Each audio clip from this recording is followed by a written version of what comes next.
काशवा की किताब उसका 15 बाब। फिर मैंने आसमान पर एक और बड़ा और अजीब निशान यानी 7 फरिश्ते सातों पिछली आफतों को लिए हुए देखे, क्योंकि इन आफतों पर खुदा का कहर खत्म हो गया है।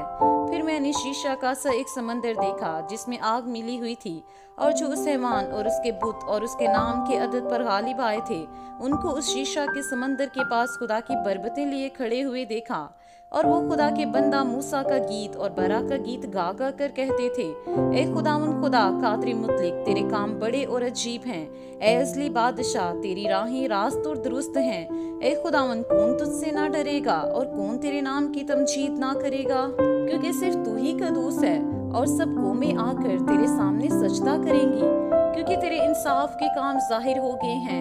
इन बातों के बाद मैंने देखा कि शहादत के खैमा का मकदस आसमान में खोला गया, और वो सातों फरिश्ते जिनके पास सातों आफतें थी आबदार और चमकदार जवाहर से आरास्ता और सीनों पर सुनहरे सीनाबंद बांधे मकदस से निकले।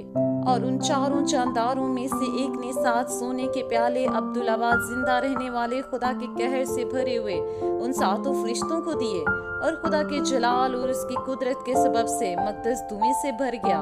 और जब तक उन सातों फरिश्तों की सातों आफतें खत्म ना हो चुकी, कोई उस मकदस में दाखिल ना हो सका।